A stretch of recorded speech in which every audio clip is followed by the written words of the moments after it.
स्वागत आप सभी का। खबर दिन भर आप देख रहे हैं और आपके साथ मैं हूं पुनीत। तो चलिए खबरों की शुरुआत करेंगे उमरिया से बड़ी खबर के साथ। आबकारी अधिकारी यहां उमरिया में रिश्वत लेते गिरफ्तार किया गया है और 1,20,000 रुपए की रिश्वत लेते ये गिरफ्तार हुआ है। लोकायुक्त ने रंगे हाथों इसे अरेस्ट किया है। ठेकेदार से रिश्वत मांगी गई थी। वीआईपी कार्यक्रम में चंदे के लिए यह रिश्वत मांगी गई थी। कलेक्ट्रेट कार्यालय में रिनी गुप्ता रिश्वत ले रही थी और रंगे हाथों रिनी गुप्ता को दबोच लिया गया, रंगे हाथों पकड़ लिया गया। रिश्वत लेते हुए 1,20,000 रुपए की रिश्वत मांगी गई थी ठेकेदार से। आबकारी अधिकारी हैं ये रिनी गुप्ता।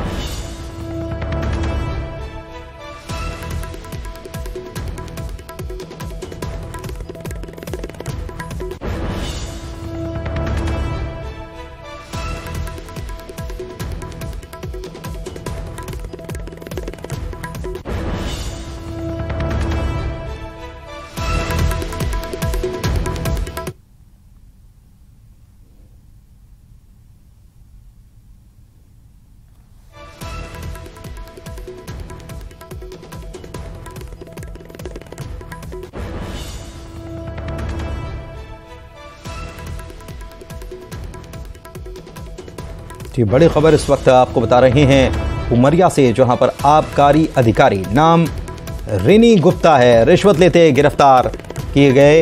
रिनी गुप्ता 1,20,000 रुपए की रिश्वत लेते गिरफ्तार। विजेंद्र हमारे संवाददाता हमारे साथ जुड़े हुए हैं, जानकारी उन्हीं से लेते हैं पूरे मामले को लेकर। कैसे ये कार्रवाई हुई और कैसे रंगे हाथों दबोच लिया गया रिश्वत लेते हुए रिनी गुप्ता को, बताएं विजेंद्र। जी पुलिस जी, ये आज शाम की पूरा घटना है। जिस समय पर चूंकि ये जो आबकारी का कार्यालय है वो कलेक्ट्रेट कार्यालय में ही स्थित है और वहाँ जब ये कार्रवाई हुई तो पूरे कलेक्ट्रेट में हड़कंप मच गया और आबकारी अधिकारी जो हैं रिनी गुप्ता, उनको 1,20,000 रुपए की रिश्वत लेते हुए पकड़ा है लोकायुक्त की टीम ने। पुनीत, मैं आपको बता दूं कि ये जो पूरा मामला है ये ठेकेदार, जो शराब दुकान का ठेकेदार है, उससे रिश्वत लेने का मामला है और ये जो रिश्वत है वो 30,000 रुपए प्रति महीने के हिसाब से 4 महीने की मांगी गई थी, जिसकी शिकायत ठेकेदार ने लोकायुक्त से की थी और जिसके बाद ये पूरी कार्रवाई हुई है। ये प्रति महीने क्यों, किस हिसाब से प्रति महीने का?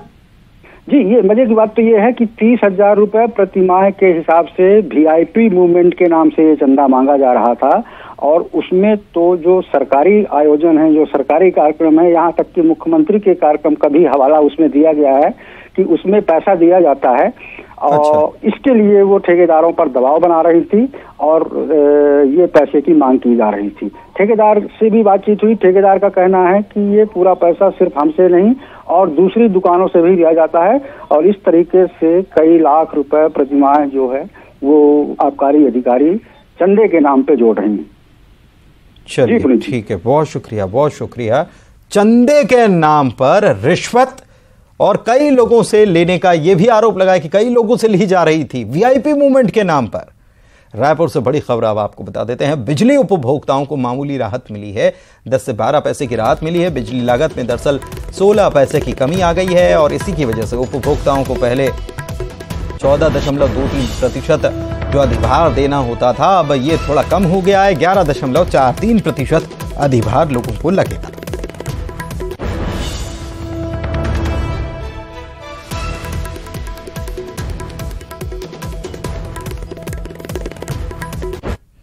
और रायपुर से खबर आपको बता दें, बड़ी खबर है। स्वास्थ्य कर्मचारियों का जेल भरो आंदोलन आज हुआ है। जमकर प्रदर्शन किया गया, सरकार के खिलाफ नारेबाजी की गई, धरना स्थल से आक्रोश रैली निकाली गई और स्वास्थ्य कर्मचारियों का ये अनिश्चितकालीन प्रदर्शन लगातार चल रहा है। इनके 5 सूत्री मांग है, इसको लेकर ये धरना प्रदर्शन कर रहे हैं। छत्तीसगढ़ में स्वास्थ्य सेवाओं पर विपरीत असर इसकी वजह से हो रहा है।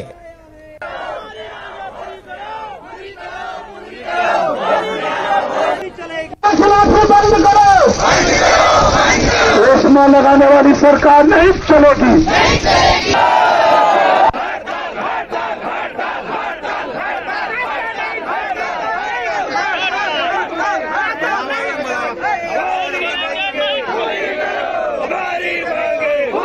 आज तक तक हमको 9 दिन हो गया बैठे, सरकार अपने तरफ से कोई पहल नहीं करी है, कोई बातचीत नहीं हुई है, सचिव स्तर पर हुई है, जो हमारे हक में नहीं हुआ है तो रद्द हो गया है।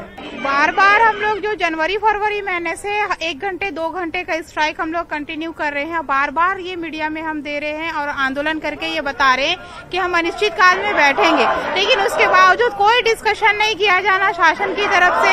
नहीं, हम सरकार से लगातार चर्चा करने की कोशिश कर रहे हैं, लेकिन सरकार हमसे चर्चा नहीं करना चाह रही है। आज कोरोना वॉरियर्स, धरती का भगवान कहे जाने वाला डॉक्टर आज पूरी तरह से नतमस्तक होकर यहाँ पे हड़ताल करने के लिए मजबूर है। पूरा स्वास्थ्य व्यवस्था ठप पड़ी रही है। रायपुर से बड़ी खबर बता रहे हैं। सीएम भूपेश बघेल ने प्रधानमंत्री को पत्र लिखा है। अन्य पिछड़ा वर्गों को लेकर यह खत लिखा गया है और अलग कोड निर्धारित कर जनगणना की जाए, इसका अनुरोध किया। राष्ट्रीय जनगणना कराने का अनुरोध किया है। एनएमडीसी का मुख्यालय हैदराबाद से जगदलपुर करने का भी आग्रह किया है और ओबीसी के आरक्षण पर जरूरी पहल करने का आग्रह किया है। सीएम बघेल के पत्र पर बीजेपी के प्रदेश अध्यक्ष निशाना भी साधने लगे हैं। राज्य के मुख्यमंत्री भूपेश बघेल जी केवल पत्र लिखने का काम कर रहे हैं। जिस प्रकार से पिछड़े वर्ग के लोगों के साथ इन्होंने धोखा किया आरक्षण के मामले में, और एक तरफ आरक्षण देने का वादा किया, अपने ही एक कार्यकर्ता को हाईकोर्ट भेजकर उस पर स्थगन करवाया और उसी कार्यकर्ता को मंत्री पद देकर आयोग में नवाजा। और ये राजनीति करना भूपेश बघेल जी बंद करें, काम उनको जो जिम्मेदारी है उस जिम्मेदारी का निर्वहन करें। भाई बहन का पवित्र बंधन जो है रक्षाबंधन के त्योहार पर नजर आता है और इससे ठीक पहले पीएम मोदी ने देश की बहनों को उपहार दिया है। रक्षाबंधन से पहले गैस की कीमतों में बड़े पैमाने पर कटौती की गई, जिसको लेकर बीजेपी सांसद सरोज पांडे और बीजेपी महिला मोर्चा अध्यक्ष शालिनी राजपूत ने धन्यवाद दिया है।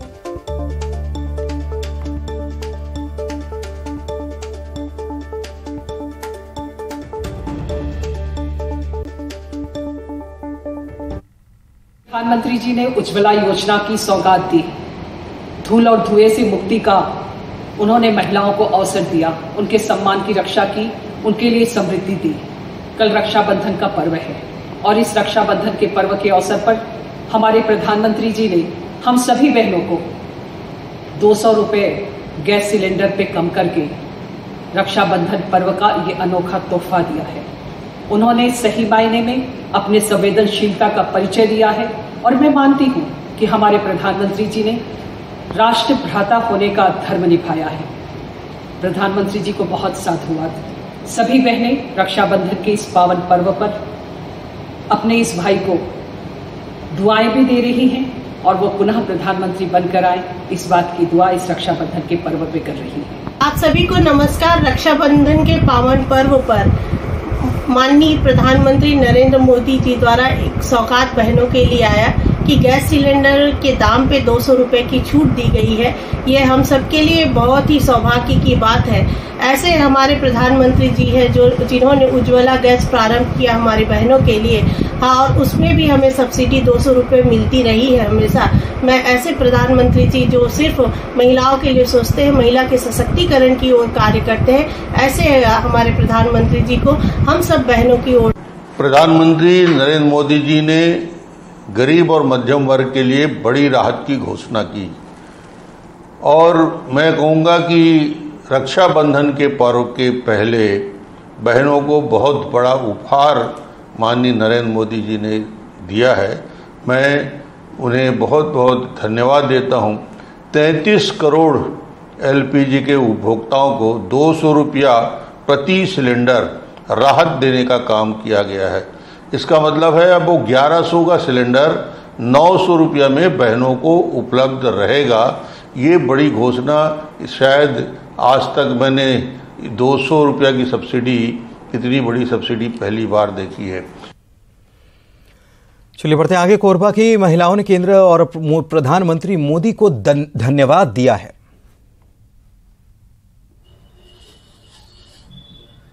रक्षाबंधन का तोहफा मतलब दिए हैं मोदी जी, सिलेंडर का मतलब 200 रुपए कम करके, तो बहुत अच्छा लगा हमको। और हम दिल से खुश है और बहुत अच्छे से मनाएंगे रक्षाबंधन। मैं ये बोलना चाहूंगी कि महिलाएं गृहस्थी संभालती है, किचन संभालती हैं और बढ़ती महंगाई से बहुत परेशान थी। राखी के मौके पे मोदी जी ने एक अच्छा काम किया है, 200 रुपए कम करके। इसमें हम धन्यवाद बोलना चाहेंगे मोदी जी को।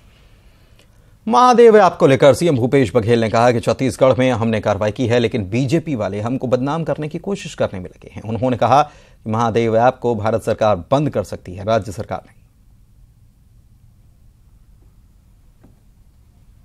जो महादेव ऐप की बात है, महादेव ऐप छत्तीसगढ़ में हमने कार्रवाई की, ये लोग आके हम लोग बदनाम करने की कोशिश कर रहे हैं। जबकि छत्तीसगढ़ की पुलिस ने, मैं कल भी पूरा बता दिया, आंकड़े सहित बताया कितनी कार्रवाई, कितने एफआईआर हुए, कितने लोग गिरफ्तारी हुई, कितने सामान जब्ती हुई, कितने राशि जब्त की गई, कितने लोग खाते को फ्रीज किया गया, वो सब मैंने कल बता दिया। बड़ी बात यह है कि भारतीय जनता पार्टी और केंद्र सरकार बताए, क्योंकि महादेव ऐप को बंद भारत सरकार कर सकती है, राज्य सरकार नहीं कर सकती। ये बंद करेंगे कि नहीं करेंगे? छत्तीसगढ़ कांग्रेस के प्रदेश प्रभारी संगठन और प्रशासन महामंत्री ने पदभार राजीव भवन में लिया। मुख्यमंत्री भूपेश बघेल और प्रदेश कांग्रेस अध्यक्ष दीपक बैज ने पदभार ग्रहण कराया। पदभार समारोह में मंत्री अमरजीत भगत भी शामिल हुए। मुख्यमंत्री बघेल ने मलकीत गेंदू को बधाई दी और सभी कार्यकर्ताओं से चुनाव में एकजुट हो जाने की अपील की। दीपक बैज ने कहा कि मलकीत सिंह गेंदू को प्रभारी महामंत्री की जिम्मेदारी मिली है, इससे संगठन को मजबूती मिलेगी।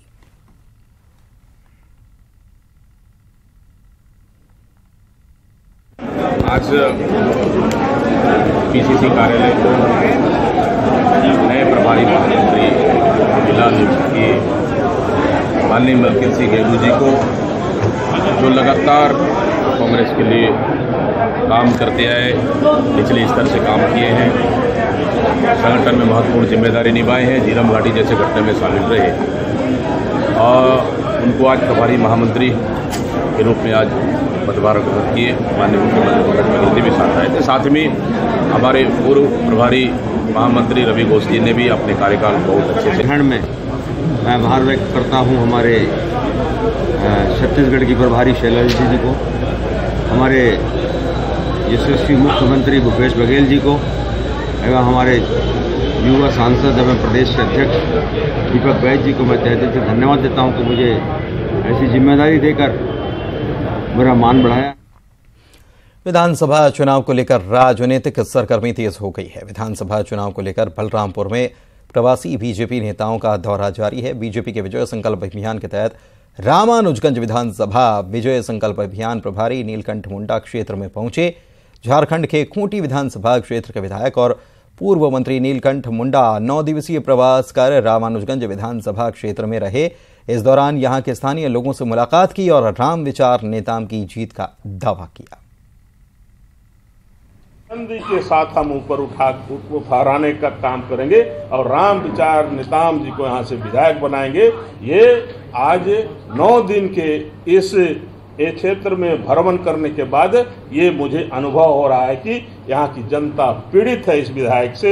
यहाँ की जनता चाह रही है कि जल्द से जल्द यहाँ से इस विधायक को, जो कांग्रेस पार्टी के जो विधायक है, इसको साइड करो और मैं काम में अपने राम विचार नेताम जी को बिताने का काम करेंगे। यही यहाँ की जनता और यही के पब्लिक का ही विचार सामने आ रही है। काफी शोषित है यहाँ के लोग इस विधायक से।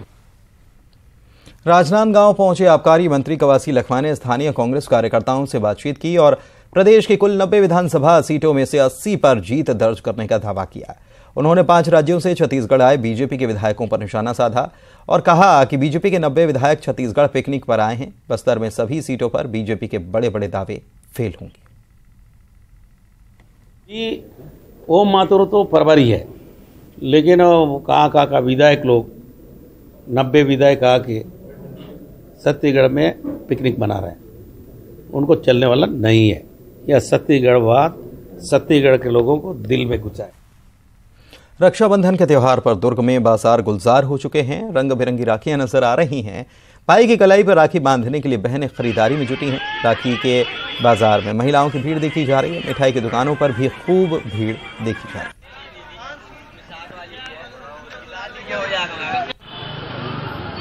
बहुत अच्छे से तैयारियां चल रही हैं। देखिए अभी मैं राखी लेने आई हूँ अपने भाई और भाभी दोनों के लिए।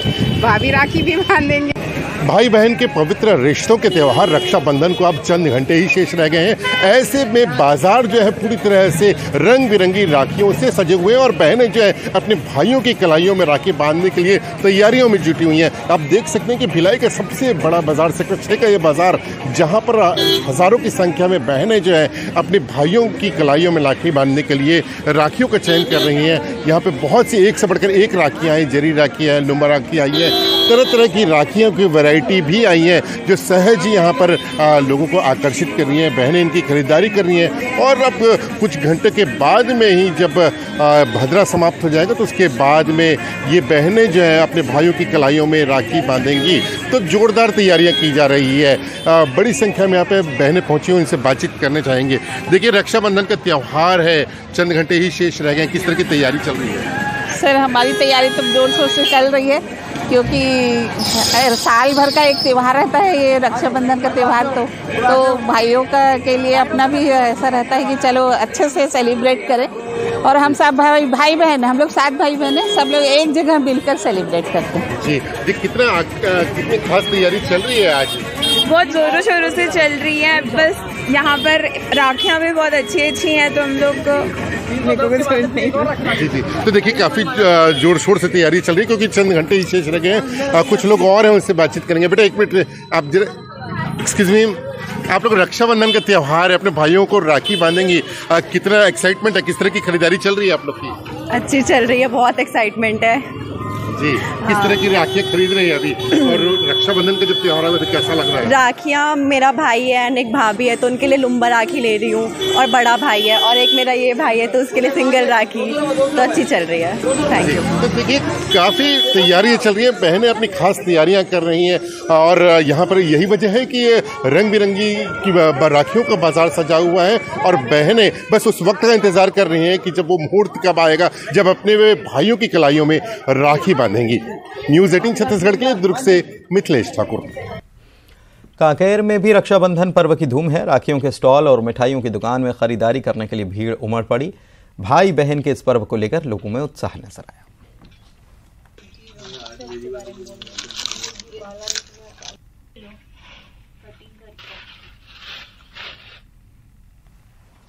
भाई बहन का रिश्ता पवित्र बंधन होता है। सिर्फ राखी धागा नहीं, ये एक भाई का वचन होता है अपनी बहन की रक्षा का। लेकिन वो भाई अमर हो जाते हैं जो देश के लिए अपने प्राणों की आहुति दे देते हैं।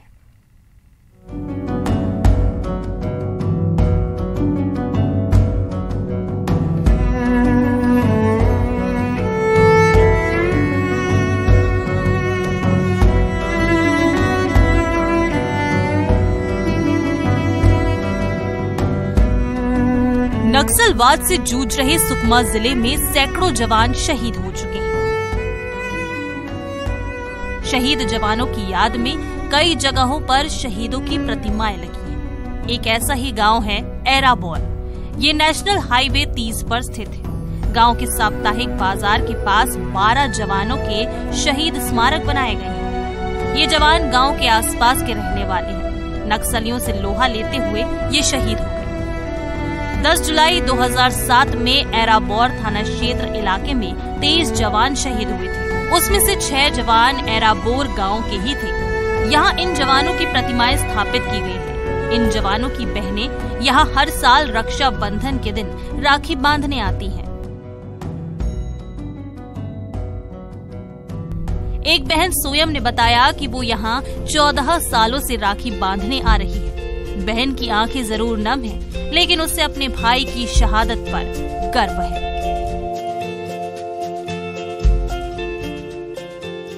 जब हर साल भाई रहते समय राखी बांधने आती थी। जब भाई शहीद हुए तब भी राखी आता तो मेरा भाई का याद आता है। मेरा भाई का कलाई में मैं राखी बांधूं। मेरा भाई से बहुत याद करती हूँ। मेरे घर परिवार से बहुत शहीद हुए हैं। 2006 में अग्निकांड हुआ तब भी मेरे भाई शहीद हुए हैं। तब भी मेरा राखी समय आने से मेरा भाई को याद आता है। मैं राखी समय आने से मैं कौन भाई को राखी बांधती हूँ।